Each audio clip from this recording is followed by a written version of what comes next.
8장 28절부터 39절 한 절씩 교독하시겠습니다. 우리가 알거니와 하나님을 사랑하는 자 곧 그의 뜻대로 부르심을 입은 자들에게는 모든 것이 합력하여 선을 이루느니라. 자들로 또한 인상을 본받게 하기 위하여 미리 정하셨으니 이는 그런 많은 문제 중에서 되게 하려 하심이니라. 30절 제가 합니다. 또 미리 정하신 그들을 또한 부르시고 부르신 그들을 또한 의롭다 하시고 의롭다 하신 그들을 또한 영화롭게 하셨느니라. 만약 하나님을 위하시면 자기 아들을 아끼지 아니하시고 우리 모든 사람을 위하여 내어주시니가 어찌 그 아들과 함께 모든 것을 우리에게 주시지 아니하시겠느냐.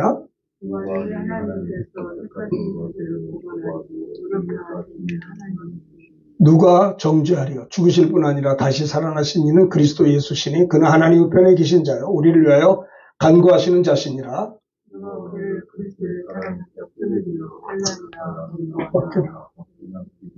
적신이나 위험이나 칼이랴. 기록된 바 우리가 종일 주를 위하여 죽임을 당하게 되며 도살할 양같이 여김을 받았나이다 함과 같으니라. 모든 일에 우리를 사랑하심으로 말미암아 우리가 넉넉히 이기느니라. 내가 확신하노니 사망이나 생명이나 천사들이나 권세자들이나 현재 있느나 장래 있느나 능력이나 높음이나 깊음이나 다른 어떤 피조물이라도 우리를 우리 주 그리스도 예수 안에 있는 하나님의 사랑에서 끊을 수 없으리라. 아멘. 자, 오늘은 신년 첫 번째 우리 감사 주일입니다. 로마서 8장 28절부터 39절의 말씀을 중심으로 말씀의 제목은요. 하나님의 부르심을 받은 성도의 모습, 하나님의 부르심을 받은 그리스도인들의 특징, 모습이 어떠해야 되는가. 우리가 주님의 부름받아 예수 믿었잖아요. 우리 성도들의 모습 세 가지에 대해서 한번 살펴보려고 합니다. 첫 번째는 하나님의 부르심을 받은 우리 그리스도인들의 모습이 어떠해야 되겠습니까? 이 로마서는요, 특별히 로마서는 사도 바울이 그 초대교회 때 힘들고 어려울 때 성도들에게 이 로마서를 하나님의 감동으로 기록하면서 성도들을 격려하고 또 이렇게 아름답게 말씀을 이렇게 하나님의 말씀을 대언해 준 것이죠. 사도 바울의 신앙 고백과 같은 간증과 같은 말씀입니다. 특별히 신약 성경에 가장 그래도 성경 말씀 다 귀하지만 신약 성경 중에 가장 성경은 로마서라고 얘기를 해요. 루터가 종교 개혁을 일으킬 때도 얼마나 힘들었겠어요. 정말 그 혼자서 종교 지도자들하고 하나님의 말씀을 붙들고 종교 개혁을 일으켰던 마르틴 루터가 참 많이 위협도 당하고 어려운 역경이 있었지만은 힘이 없고 어려울 때마다 로마서를 읽으면서 힘을 냈다고 그래요. 이 루터도 이렇게 과거에 캐톨릭 사제였잖아요. 그런데 그가 죄사함 받으려고 고행을 했는데 용서가 되지 않는 거예요. 그런데 이제 그가 로마서를 읽다가 이신득이의 신앙을 갖게 된 것입니다. 로마서 1장 17절에 보면 오직 의인은 믿음으로 말미암아 살리라 함과 같으니라. 믿는 자는 뭐예요? 의인이다라는 거예요. 네? 어떤 행위로 구원받는 것이 아니라 예수 그리스도로 말미암아 구원받는다라고 하는 로마서 1장 17절의 말씀을 듣고 이신득이의 신앙, 믿음으로 의롭다움을 받는다라는 그 신앙을 가지고 그는 종교 개혁을 일으켰단 말이죠. 그래서 로마서 1장부터 16장까지가 신약 성경 중에 신약 성경이고 로마서 16장 중에 또 로마서는 8장이에요. 8장. 그러므로 그리스도 예수 안에 있는 자에게는 결코 정죄함이 없나니 이는 그리스도 예수 안에 있는 생명의 성령의 법이 죄와 사망의 법에서 너를 해방했다. 이렇게 말씀도 했고요. 그러니까는 특별히 사도 바울은요. 하나님의 부르심을 받았다고요. 자기가 예수 믿으려고 믿은 게 아니에요. 그는요. 예수 믿는 사람들을 박해하는 사람이었고 잡아서 감옥에 가두고 이 못된 짓을 하나님의 교회를 얼마나 핍박했던 사울이었어요. 그런데 그가 다메섹에 가서 종교 지도자들에게 아주 예수 믿는 사람들을 막 이렇게 박해하려고 집단적으로 투옥시키려고 그것을 권리를 받으러 갔다가 다메섹에서 부활의 주님이 찾아와 주신 거예요. 사울아 사울아 주여 누시니까 나는 내가 박해하는 예수라, 핍박하는 예수라. 그는요 예전에 돌아가셨던 죽으셨던 예수님이 끝날 줄 알았는데 부활하신 걸 보고 이 사울은 충격을 받은 거예요. 구약의 선지자들이 예언하고 언약했던 메시아가 몇 주 전에 십자가에 죽으셨던 저분이구나. 그가 그 다메섹에서 충격을 받은 거예요. 그래서 그가 부활의 주님을 만났지 않습니까? 그래서 충격을 받아서 3일 동안을 식음을 전폐하며 기도합니다. 회개했겠죠. 회개하며 기도했었고 그때 또 하나님께서 아나니아를 통해서 기도하게 하시고 성령 충만받은 이제 사울이 아니라 사도 바울로 변하게 된 것입니다. 사울이 그러니까 하나님의 부르심을 받았다는 거예요. 사울아 사울아 부르셨어요. 그러니까 로마서 8장 28절에 보면 우리가 알거니와 하나님을 사랑하는 자, 곧 누가 하나님 사랑해요? 하나님의 뜻대로 부르심을 입은 자들에게는 하나님을 부르심을 받은 자들의 모습이 어떠해야 되느냐? 첫째는 뭐예요? 모든 것이 합력하여 선을 이룬다. 그래요. 사울만 하나님이 부르신 게 아닙니다. 우리들도 주님이 부르셨다고요. 조선 땅 대한민국의 139년 전이 되겠네요. 이제는 1년이 지났으니까 139년 전에 이 땅에 예수 믿는 사람이 한 사람도 이 조선 땅에 139년 전에 성령 충만을 받았던 서구의 선교사님들이 조선 땅에 왔다고요. 그래서 하나님이 그 선교사님들을 통해서 우리 139년 전에 우리 조상들에게 복음을 전해줬다고요. 예수 믿을 수 있도록. 주님이 선교사님들을 통해서 찾아와 주신 거예요. 우리가 하나님을 택한 것이 아니고 주님이 우리를 택하여 세웠다라고 요한복음 15장 16절에 말씀했어요. 사도행전에도 보면요. 아무나 다 예수 믿은 게 아닙니다. 사도들이 성령 충만 권능을 받아서 두루나가 잘 보세요. 여기를 복음을 전할 때 누가 예수 믿었냐? 영생을 주시기로 작정된 자가 예수 믿었다는 거예요. 그건 예수는요. 내가 믿고 싶어서 믿는 것 같아도 아니에요. 택함 받았기 때문에 믿는 겁니다. 믿음이 부족해서 넘어지고 쓰러지고 이런 것들을 반복하고 있지만 주님을 떠나지 못하는 것은 주님의 택함 받았다라고 하는 증거예요. 사도 바울은 내가 이제 구원받은 게 감사해서 나도 하나님을 사랑하는데 하나님을 사랑하는 자, 곧 하나님의 뜻대로 부르심을 입은 성도들의 모습이 어떠해야 되느냐? 뭐예요? 모든 것이 합력해서 선을 이룬다. 우리가 그 믿음이 있으셔야 돼요. 요즘에 정말 얼마나 힘드세요? 코로나 팬데믹으로 많이 힘들었잖아요. 셧다운이 되고 참 이제 지금 위드 코로나지만은 코로나 2, 3년 동안 정말 문을 닫았다니까요. 문을 닫고 폐업하고 사업했는데 무너지고 가게 문을 닫아버리고 장사도 안 되고 사업도 안 되고 이거 2, 3년 동안 그러고 살았다고요. 그리고 어느 정도 그때 무슨 나라에서 주는 거 좀 받고 이렇게 했죠. 얼마나 되겠어요. 그리고 끝날 쯤에 갑자기 또 러시아가 우크라이나를 공격함으로 인해서 이 난리가 나가지고 막 물가가 치솟아 오르고 안 그렇습니까? 네? 그러지 않아도 코로나 팬데믹 때문에 지금 힘들고 어려운데 거기에 물가가 막 한도 끝도 없이 올라가고 환율이 또 막 치솟아 올라가서 우리나라는 수출 가지고 사는 나라인데 수출을 하면 할수록 마이너스 적자예요. 이렇게 고환율 속에서 또 거기에다가 또 하나 뭐가 있어요? 금리가 또 확 올라가는 바람에 세상에 대출 없이 집을 사신 분들도 있겠죠. 근데 대부분의 분들이 서민들이 대출을 끼고 집을 사고 심지어는 대출을 끼고 전세도 사고요. 그죠? 그게 살아가고 있고요. 우리 형제님 어떤지 모르겠는데 다 자기 돈 가지고 다 또 사업하는 사람들도 어느 시간에 대출을 끼고 사업한단 말이에요. 교회도 예배당을 아름답게 건축을 해서도 그냥 건축을 합니까?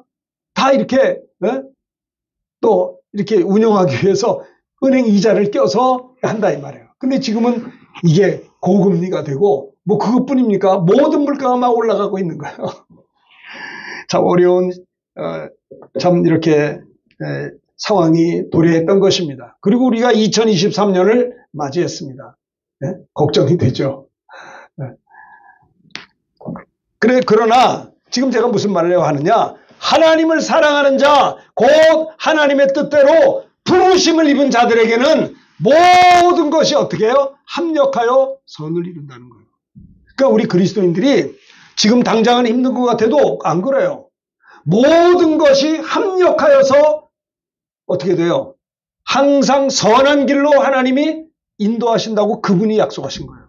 하나님의 부르심을 받은 그리스도인들의 모습의 첫 번째는 뭐냐? 하나님께서 항상 나를 선한 길로, 좋은 길로 인도하신다는 믿음이 있으셔야 되는 거예요.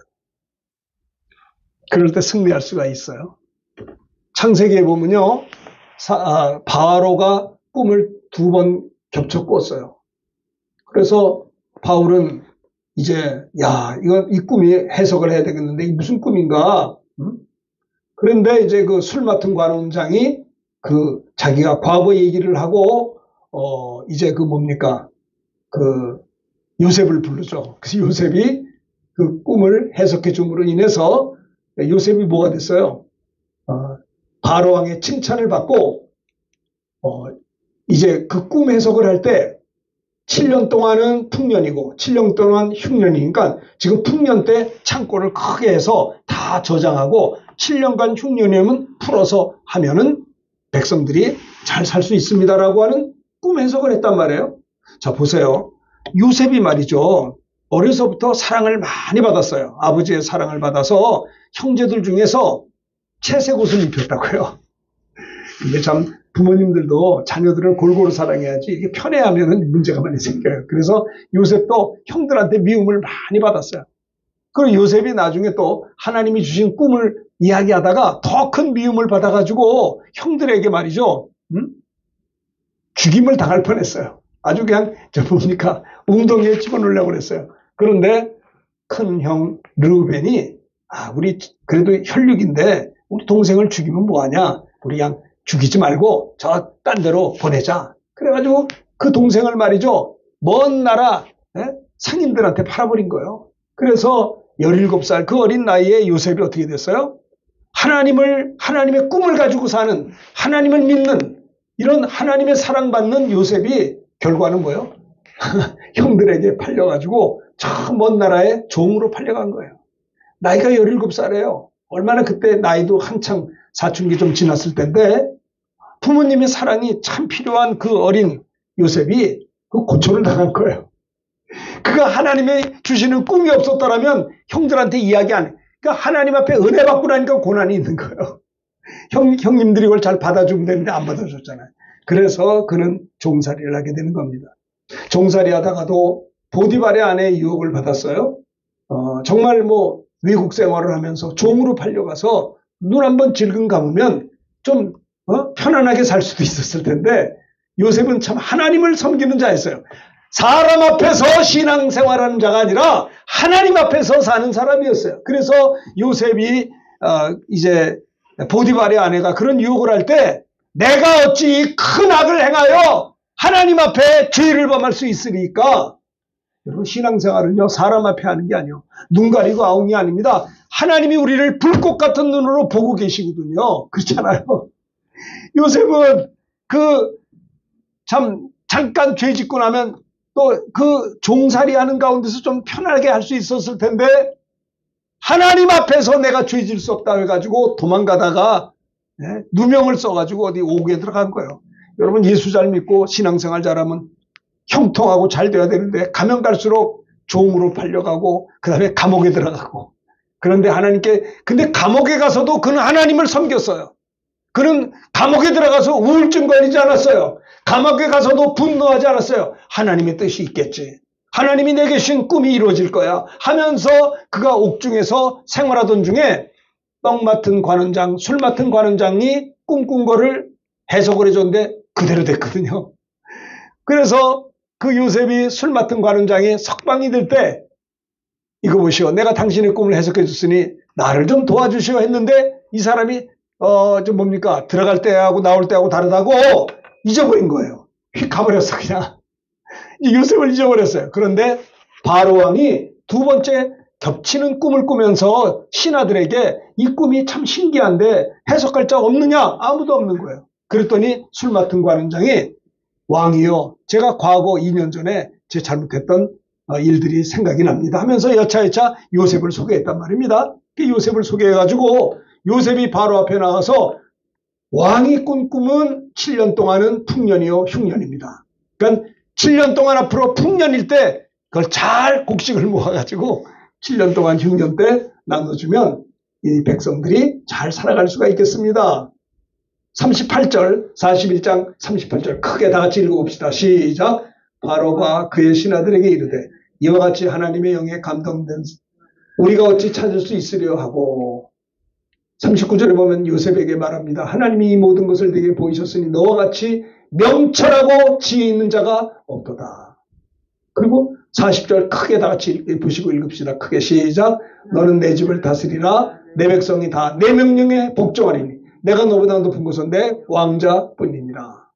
그래서 바로가 말이죠. 요셉에게 또 말합니다. 내가 너를 온 땅에 애굽의 총리가 되게 한다. 인장반지를 왕의 인장반지를 빼어서 요셉의 손에 끼워줬어요. 이게 뭐예요? 권한을 준 거예요.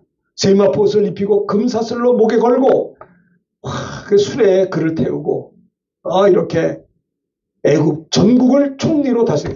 여러분 보세요. 하나님을 사랑하는 자, 곧 그 뜻대로 부르심을 입은 자들에게는 모든 것이 어떻게 돼? 합력해서 사도 바울이 은혜 받고 성령 받은 다음에 복음을 전할 때 얼마나 많은 핍박과 고통과 옥에 갇히기도 하고 얻어맞기도 하고 고통했거든요. 그래도 걱정하지 말라. 너희가 복음 전하다가 아무리 힘들어도 우리가 아는 게 있다. 하나님을 사랑하는 자, 곧 그 뜻대로 부르심을 성도의 모습은 어떠냐? 모든 것이 합력해서 선을 이룬다.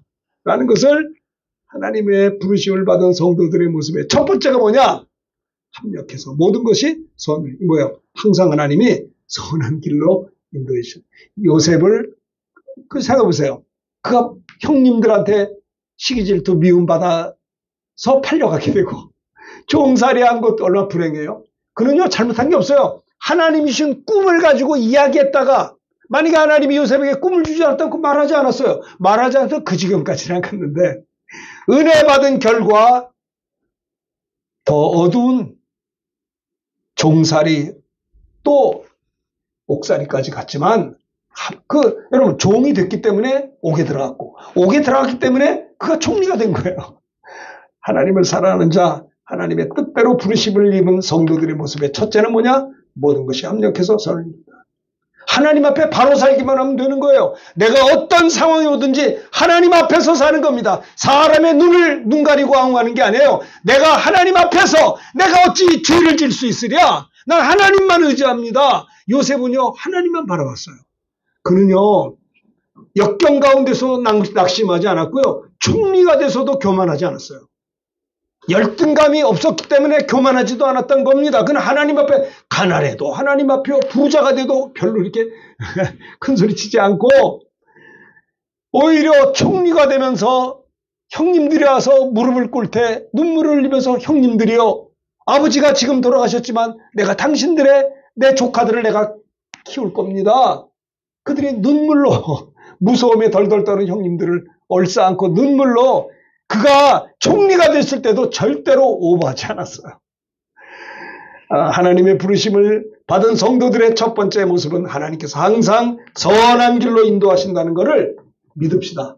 2023년이 아무리 경제 지표나 정치 지표나 이 사회 지표를 보면 정신이 없는데 걱정하지 마세요. 감당치 못할 시험당함을 하나님이 허락지 아니하십니다. 시험당할 쯤에 피할 길을 내시고 너희로 능히 감당. 보세요. 아무리 어려워도 광야 생활이 쉬운가요? 광야가 어렵죠. 출애굽해서 홍해를 건너고 광야 생활을 했어요. 근데 광야 생활은 목적이 뭐냐? 가나안에 들어가는 거거든요. 우린 광야와 같은 세상을 살아가고 있어요. 광야는 별 매력이 없어요. 네? 광야가 뭐 볼 게 있겠어요? 사막인데 다. 그런데 광야는 그저 하나님만 바라보는 거예요. 광야와 같은 인생을 우리가 살아갑니다. 여기에서 무슨 우리가 영광을 보겠다고.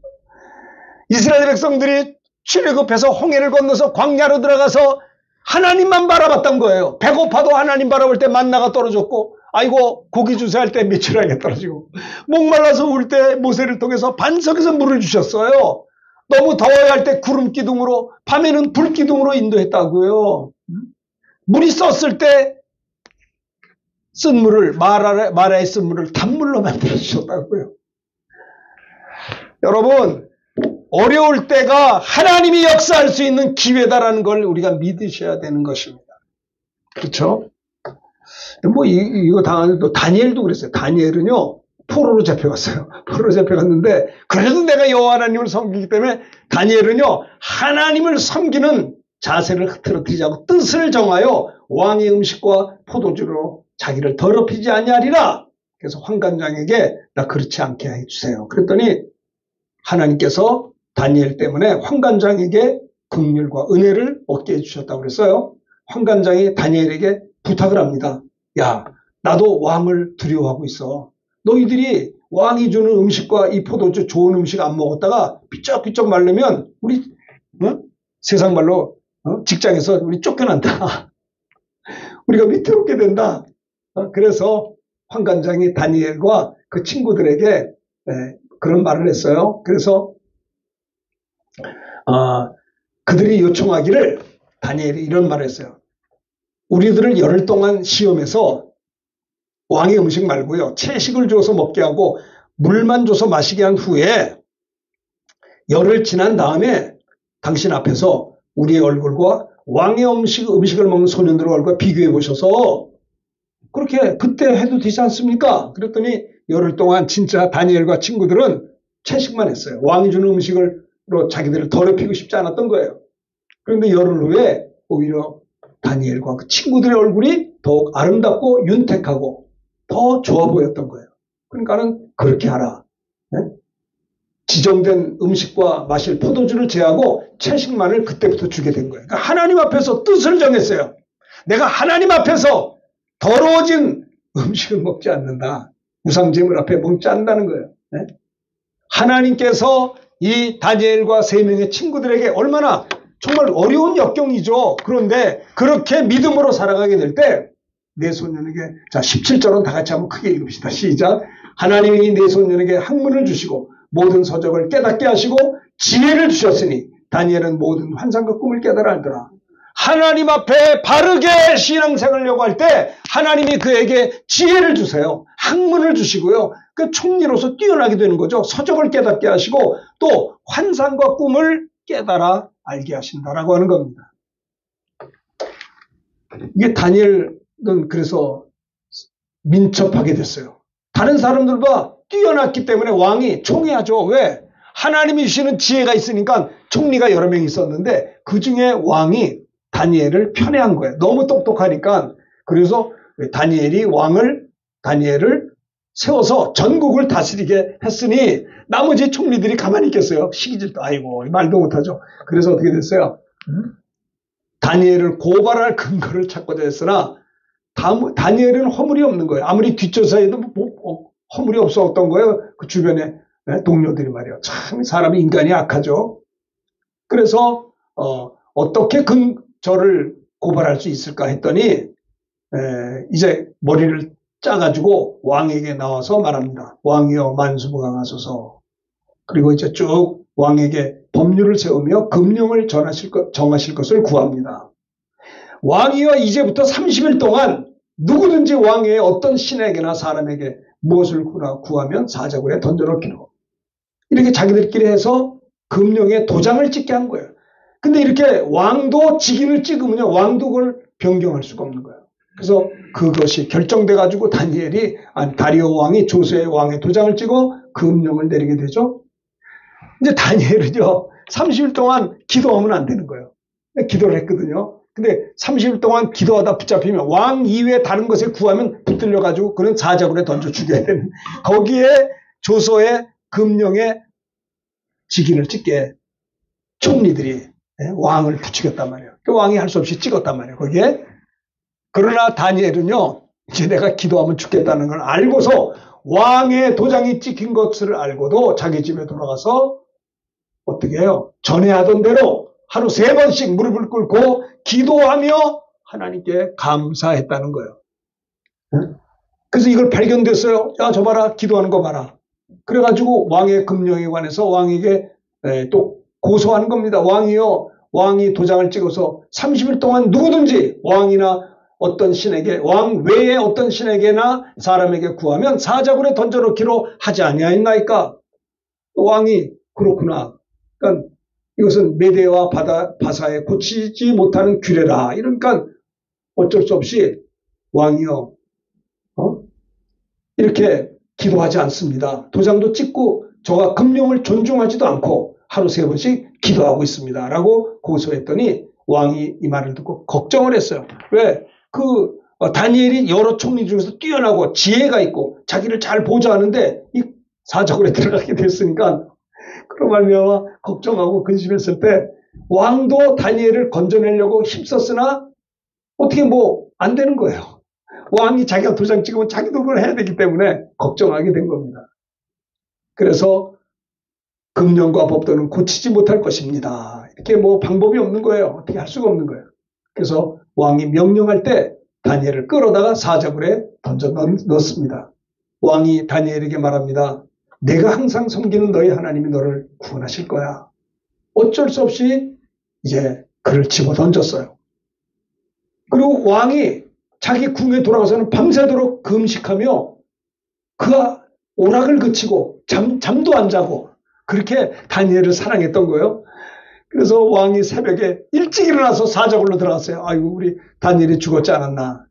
다니엘아 다니엘아 울면서 불렀어요. 내가 살아있느냐? 응? 하나님이 너 구하지 않았느냐? 이제 이렇게 말했더니 다니엘이 안 죽고 살아가지고 왕이요. 만수무강하옵소서 나의 하나님이 하나님의 전사를 보내어 사자들의 입을 봉하였으므로 나를 상하지 못하게 하였으므로 나의 무죄함이 명백하니오니 왕이요. 나는 왕에게 해를 끼친 적도 없습니다. 이런 고백을 했더니 왕이 너무 기뻐서 명령하여서 23절 크게 읽어봅시다. 시작. 왕이 심히 기뻐서 명하여 다니엘을 굴에서 올리라 하며 그들이 다니엘을 굴에서 올린즉 그의 몸이 조금도 상하지 아니하였으므로 이는 그가 자기 하나님을 믿음이었더라. 여러분 믿음이 이렇게 역경 가운데서 하나님 건져주신다는 거예요. 얼마나 많은 사람들이 어려움을 당해요. 그리고 또 왕이 말합니다. 다니엘을 참소한 사람들을 끌어오게 하라.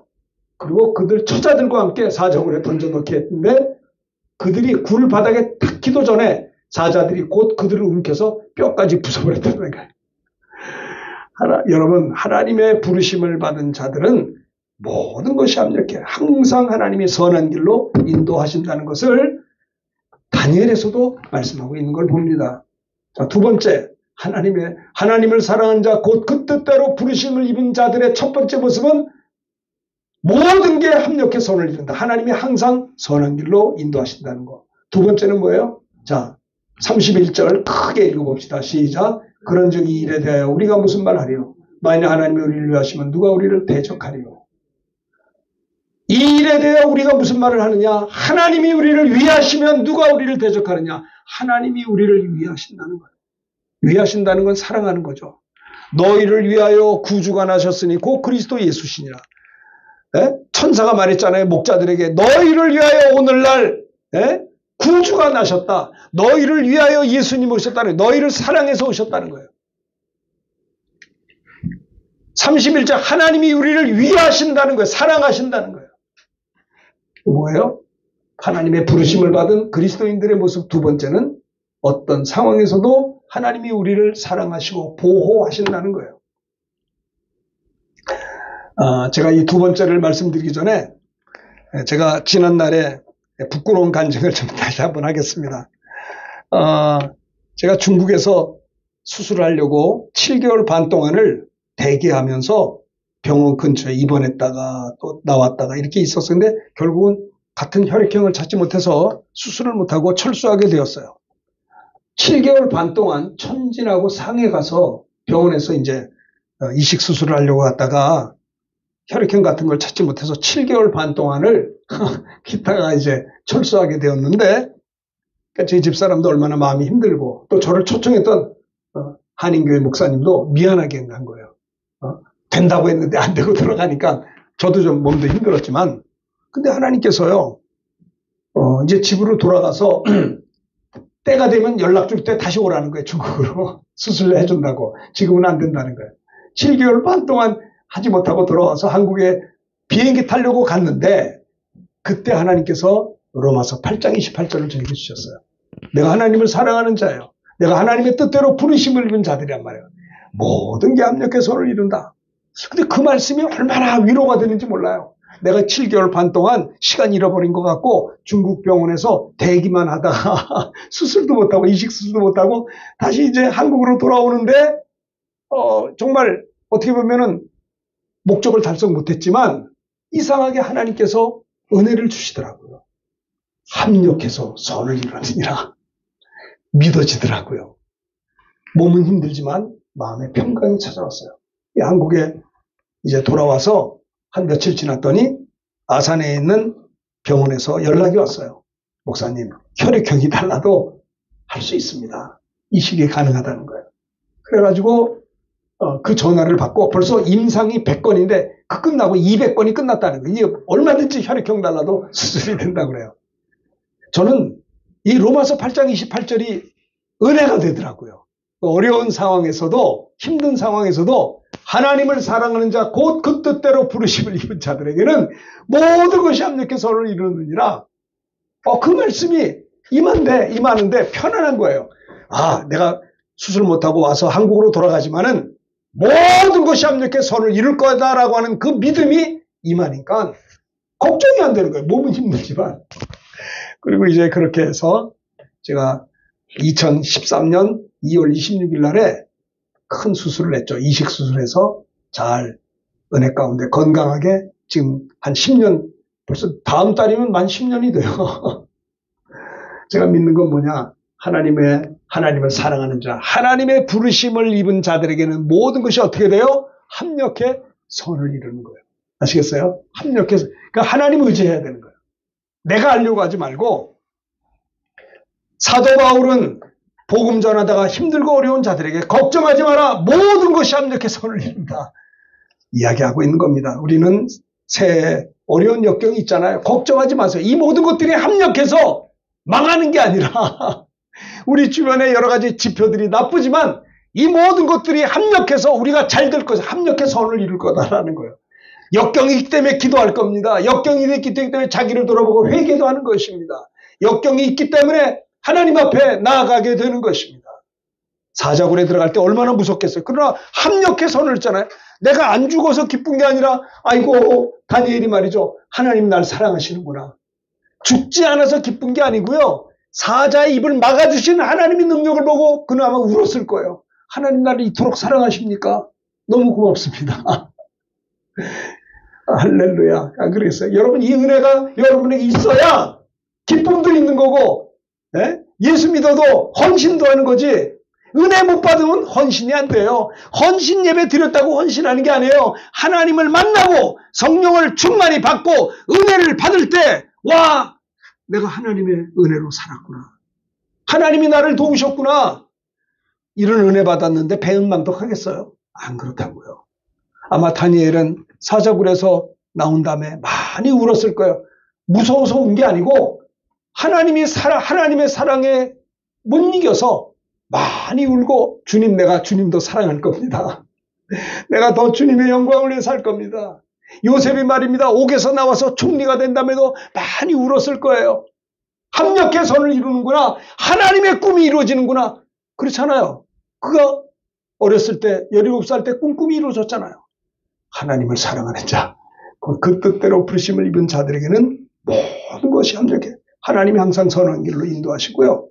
그 다음에 두 번째는 이 일에 대하여 우리가 무슨 말을 하리요? 만일 하나님이 우리를 위하시면 누가 우리를 대적하리요? 두 번째 우리 그리스도인들로서 하나님이 여러분 저를 위하신다는 거예요. 위한다는 게 뭐예요? 나는 어려서 집사님 내가 막내로 태어났어요. 5남매 중에. 형이 있고 누나들이 있었어요. 근데 이게 옛날에는요 형제들끼리도 막 싸운다고 막 때리고 그랬어요. 옛날에 그렇게 많았어요. 우리 어렸을 때. 근데 나는 할머니 덕분에 항상 보호를 받았어. 할머니가 저를 좀 약간 너무 사랑해줘가지고 형제들이 나한테 해꾸자면 다 막아. 내가 좀 실수해도 형들이나 누가 나한테 뭐라고 못했다고. 왜? 할머니가 나를 끼고 돌아가지고.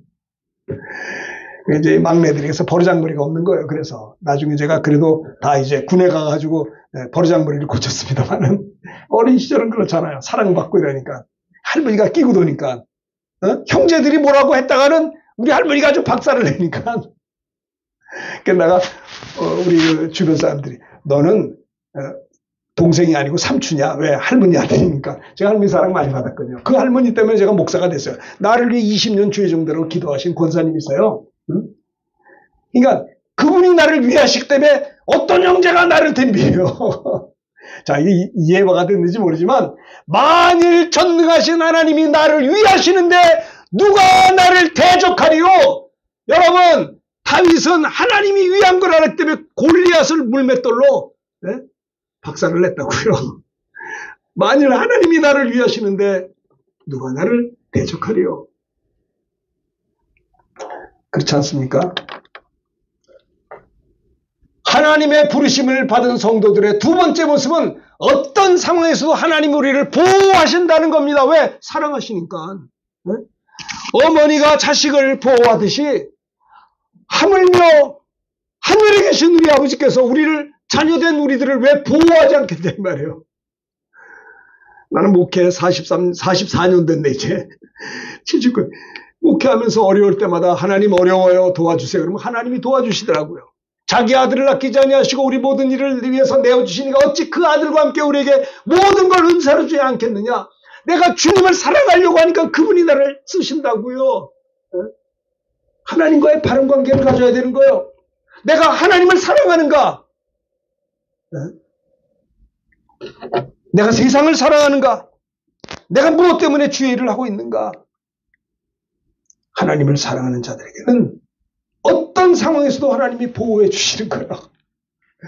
그래서 출애굽기도 보면 자 14장 출애굽기 14장 크게 읽읍시다. 시작. 여호와께서 너희를 위하여 싸우시리니 너희는 가만히 있을지어다. 전쟁할 때도 가만 좀 있어. 하나님이 할 거야. 내가 어렸을 때 형제들하고 싸워도 우리 할머니가 가서 싸우죠. 아이고 이거 뭐 미안합니다. 이런 뭐 예화도 아닌데 뭐 이런 것처럼 하나님이 우리를 위하여 싸우신다는 누가 우리를 그냥 너희는 가만 좀 있어라. 하나님이 하셔. 하나님이 그것입니다. 그것이 그래서 지팡이를 들고 내리 밀어 갈라지게 하라. 홍해가 갈라져서 홍해를 건너봅니다. 애굽의 군사들이 찾아올 때 얼마나 무서웠었겠어요. 또 우리 붙잡혀 죽든지 종살이가 되겠구나. 그때 하나님 앞에 기도할 때 여호와가 싸우시리니 걱정하지 말아라. 모세에게 지팡이를 들고 손을 바닥에 내밀어 갈라지게 하라. 마른 땅을 걸어가게 될 것입니다. 이게 출애굽기 14장의 내용들이에요. 이게 전부 다. 그래서 모세가 손을 내밀 때 큰 동풍이 밤새도록 바닷물을 물러가게 하셔서 물이 갈라져 바다가 마른 땅이 돼버린 거예요. 마른 땅이. 여러분 이스라엘 백성들이요. 홍해가 갈라서 마른 땅을 걸었다가 울었을 것 같아요. 하나님 우리 살려주시려고 세상에 바다에 육지가 나왔네요. 그들은 걸어가면서 또 나와가지고 다시 합해가지고 애굽의 군사들은 수장되고 볼 때 야 우리 살았다. 얼마나 울었을까요? 살아서 운 게 아니고요. 살아계신 하나님을 만났기 때문에 얼마나 기뻤겠어요. 여러분 우리 예수 믿는 사람은 은혜 가운데 사는 겁니다. 그렇죠? 하나님을 사랑하는 자들에게는 모든 것이 합력해 선을 이룰 뿐만 아니라 하나님이 우리를 위하시는데 누가 우리를 대적하리요? 대적할 자가 없다라고 하는 겁니다. 그래서 우리 그리스도인들은 강하고 담대할 수가 있는 거예요. 아무것도 없는데 아무것도 없는 자가 아니에요. 내 안에 보배로운 주님이 계시다라고 하는 겁니다. 그래서 하나님이 병거바퀴를 벗겨서 달리기 어렵게 하사 애굽 사람들이 도망가자. 여호와가 그들을 위해 싸워 애굽 사람을 공격하는구나. 그렇죠. 그래가지고 승리했던 걸 봅니다. 아말렉과 전쟁에서도요. 손을 들면 승리하고 내리면 아론과 훌이 받쳐줬잖아요. 아말렉이 전쟁에서 아말렉을 이기게 할 기도의 손이 올라갈 때 출애굽기 17장에 보면요. 이기게 하신 것을 볼 수가 있는 것이죠. 모세의 팔이 피곤하니까 그들이 돌을 가져다가 모세 아래 놓고 우편 좌편에서 붙들어서 해가 지도록 모세의 기도의 손이 떨어지지 않게 할 때 해가 지도록 여호수아가 칼날로 아말렉과 백성을 쳐서 기도의 손이 올라갈 때 승리하는 겁니다. 2023년 새해를 맞이해서 어떻게 할 겁니까? 기도의 손이 내려가면 안 돼요.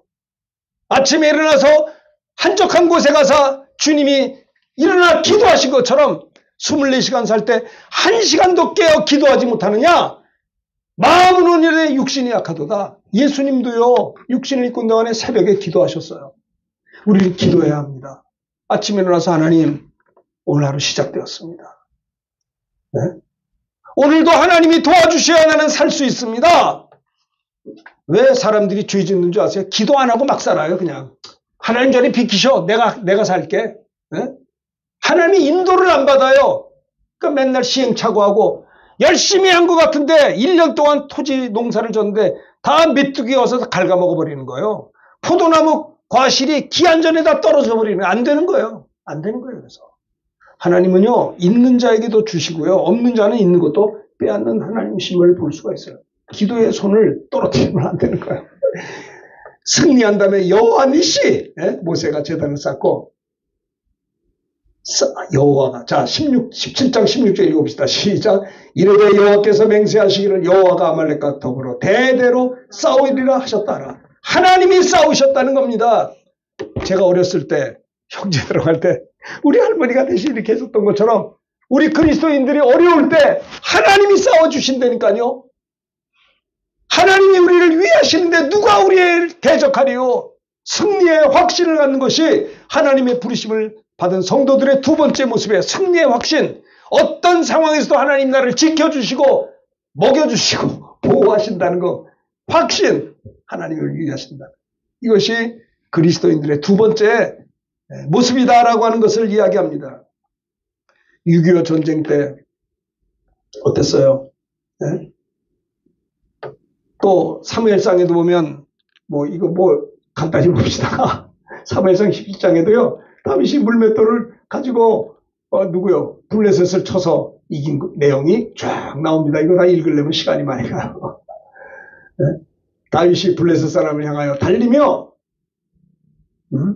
자 49절 크게 읽읍시다. 시작. 손을 주머니에 넣어 돌을 가지고 물매로 던져 블레셋 사람이 이마를 치매 돌이 그의 이마에 박힐 땅에 엎드려집니다. 50절 읽읍시다. 시작. 다윗이 같이 물매 그걸로 블레셋 사람을 이기고 그를 쳐 죽였으나 자기 손에는 칼이 없었더라. 51절입니다. 읽읍시다. 51절 시작. 다윗이 달려가 블레셋 사람을 밟고 그의 칼을 그의 칼집에서 빼내어 그 칼로 그를 죽여 그의 머리를 베니 블레셋 사람들이 자기 용사의 죽음을 보고 도망하는지라. 다윗은요, 하나님 나와 함께한다, 하나님 나를 위하신다, 하나님 나 사랑한다, 하나님 나를 보호하시는 믿음이 있었기 때문에 물맷돌 하나 가지고도 골리앗을 쳐서 이길 수가 있어요. 만군의 여호와의 이름으로 하나님의 이름을 저주하는 이 할례받지 아니하는 이 이방 이 블레셋 사람들을 보고 의문을 가지고 다 도망갔지만 다윗은 만군의 여호와 이름으로 하나님의 이름의 영광을 위해서 달려갈 때 승리하게 됐던 것을 볼 수가 있는 것입니다. 하나님이 우리를 위하시는데 누가 우리를 대적하겠습니까? 여러분, 대한민국 우리나라는 보통 나라가 아니에요. 하나님이 사랑해 주는 나라입니다. 6.25 전쟁 때 비참했어요. 공산당 무신론 전양반들이 소련 탱크가 들어와가지고 부산 냉기고 다 점령당했어요. 이젠 부산만 끝나면 게임 셋이요. 그럼 어떻게 돼요? 우리는 공산당 속에 사는 거예요. 하나님은 무신론이요, 무신론. 하나님이 없어요. 그런데 하나님께서 이 나라 지켜주셨어요. 미국과 16개의 유엔 연합군들이 신기하게 소련 사람이 늦게 와가지고 표를 못 던졌어. 그래가지고 이게 오게 된 거예요. 그리고 메가다 장군을 통해서 서해안에서 상륙작전이 성공되어서 다시 서울을 수복하고 오늘날 이만한 나라가 된 거예요. 그래서 하나님께서 70년 만에 대한민국을 세계 경제 대국으로 만드시고 세계 선교 두 번째 대국으로 만드셔서 3만 명의 선교사를 파송하는 엄청난 선교 한국을 이루신 것입니다. 하나님이 대한민국을 위하시는데 누가 우리를 대적할 게 있겠습니까? 하나님이 붙잡아 주시는데, 하나님이 사랑하시는데. 참 그래요. 우리가 대한민국에 태어난 게 얼마나 큰 축복인지 몰라요. 네? 어려서부터 믿음으로 성장할 수 있는 이 아름다운 우리 민족의 우리가 신앙생활을 한 것이 하나님의 축복이 아닐 수가 없습니다. 하나님이 우리를 위하시면 누가 우리를 대적하려. 어려운 지금 북한이 맨날 쏘고 하지만은 저는요 합력해 손을 일 걸 믿어요. 하나님이 우리와 함께 싸우시는데 누가 우리를 대적하겠냐 이 말이에요. 우리 대한민국은요 승리하게 되면 승리해서 뭐 할 거예요? 지구촌에 가서 복음 전할 겁니다. 지구촌에 가서 지옥 가는 불쌍한 영혼들에게 세계 선교 한국 사명을 감당하려고 우리는 승리해야 되는 거예요. 잘 먹고 잘 살려고 하는 게 아니에요. 그래서 하나님께서 대한민국 경제를 일으켜 줄 겁니다. 지금 많이 어려워요. 그러나 하나님의 부르심을 받은 성도들의 모습은 위축되지 말고 모든 것이 함께 손을 이룰 걸 믿고 기도하는 겁니다. 그리고 하나님이 우리를 위하시면 누가 우리를 대적하겠느냐? 강하고 담대한 믿음으로 나가야 되는 것이에요. 힘들고 어려울수록 우리의 기도 소리는 더 강해질 수밖에 없는 거예요. 제가 1987년 군목을 제대하고 하나님께서 원한 대로 목동에다가 개척교회를 시작했어요. 작은 수로 시작했어요. 정말 아무도 없었어요. 그냥 혼자서 했어요. 우리 식구들 4명, 6명하고. 하나님께서 그 교회를 축복해서 1부 예배, 2부 예배, 3부 예배, 4부. 지금 오목교회 그 교회가 지금 36주년입니다. 네? 좀 끄세요, 좀. 계속 할 수 있어야 되는데. 자, 괜찮겠어요? 만약에 교회 개척하다가 안 되면 문 닫아야 되는 거예요. 예배 드릴 때, 우리 개척, 설립 예배 하고서 손님들 모셔다가 예배 드렸다가 성도들이 안 왔어, 하나도. 그럼 어떻게 해요? 한 2년만 교인들이 없으면 그 건물은 그냥 부도나는 거예요. 부도나는 게 문제가 아니라 얼마나 부끄러워요, 그게. 남들 앞에도. 하나님께 기도하는 거예요. 그 하나님께서 은혜 주셔서 사람들을 보내주시더라고요. 우리를 위하시면 누가 우리를 대적하려. 제가 큰 수술하고 10년 전에 수술하고 난 다음에 집에서부터 개척하고 여기까지 왔는데 참 쉽지 않았어요. 많이 왔다 돌아가고 막 했어요. 그래도 하나님께서 우리 교회를 지켜주세요. 지금요 코로나 팬데믹 문 닫은 교회가 얼마나 많은 줄 아세요? 이웃교회는 1000명 모이는 600명 모여요. 지금 난리가 났어요. 그래도 하나님께서 또 유튜브 설교를 통해서 많은 이들과 나누게 하시고요. 은혜를 주세요. 하나님의 부르심을 받은 성도의 모습은 어떤 상황에서도 합력하여 선을 이루시고 우리를 보호하신다는 것 두 번째. 하나님께서 어떤 상황에서도 우리를 사랑하시고 위하시고 보호한. 자, 이제 세 번째 하고 이제 마치도록 하겠습니다. 세 번째는 뭐냐면 37절입니다. 37절 다 같이 한 목소리 읽어봅시다. 시작. 그러나 이 모든 일에 우리를 사랑하시는 말미암아 우리가 넉넉히 이기느니라. 하나님의 부르심을 받은 성도들의 세 번째 모습은 이 모든 일에 우리를 사랑하시는 예수 그리스도로 말미암아 우리가 어떻게 해요? 넉넉히 이기느니라. 누가복음 10장 19절 20절 읽읍시다. 시작. 내가 너에게 뱀과 전갈을 밟으며 원수의 모든 능력을 제어할 권능을 주었으니 너희를 해할 자가 결코 없으리라. 20절. 그러나 귀신들이 너희에게 항복하는 것을 기뻐하지 말고 너희 이름이 하늘에 기록된 것으로 인하여 기뻐하라 하시라. 하나님의 자녀가 된 권세가 있는 성도들에게는요 뱀과 전갈을 밟으며 원수의 모든 능력을 제어할 권능을 주었으니 너희를 해칠 자가 결코 없으리라. 사도 바울의 마지막 세 번째 고백은 모든 일에 어떻게 해요? 넉넉히 이긴다는 겁니다. 예수님 안에서 언제나 승리가 있다는 것을 이야기하고 있습니다. 그러나 이 모든 일에 우리를 사랑하시는 말미암아 우리가 넉넉히 이기느니라 그랬어요. 그렇죠? 넉넉한 승리. 예수님이 오셔서 여자의 후손은 내 머리를 마귀를 진멸할 것이요 주님이 부활함으로 사단의 권세를 깨트릴 것을 창세기 3장 15절에 말씀했기 때문에 승리하신 부활의 주님이 성령으로 내 안에 계시기 때문에 우리는 내 안에 계신 부활의 주님으로 말미암아 넉넉히 이긴다라고 하는 것을 이야기하고 있는 것이고요. 요한일서 3장 8절에 보면 하나님의 아들이 나타나신 것은 이는 마귀의 일을 멸하려 합니다. 우리 하나님의 자녀들도 예수님과 같이 마귀를 멸하는 겁니다. 복음을 전하는 것이고요. 그렇죠? 요즘 참 어려운 시절을 우리가 살아가고 있습니다. 경제 지표가 만만하지가 않아요. 그러니까 우리가 두려워하지 맙시다. 낙심하지 맙시다. 좌절하지 맙시다. 하나님께서 우리를 돌아보게 하시고요. 잘못된 거 회개하게 하시고, 이렇게 어려울 때 더 우리가 하나님 앞에 매달려 기도해서 이 어려운 시절을 넉넉히 하나님의 은혜로 합력해 선을 이룰 뿐만 아니라 선한 길로 또 어떤 상황에서도 하나님이 보호해 주시고요. 또 모든 일에 우리를 사랑하시는 주님 때문에 넉넉히 이기게 하는 그 은혜가 이 새해에 꼭 있어지게 되기를 주님의 이름으로 축원합니다. 할렐루야. 이 말씀 들은 걸 생각하면서 우리 함께 347장 허락하신 새 땅에 말씀 묵상하면서 찬양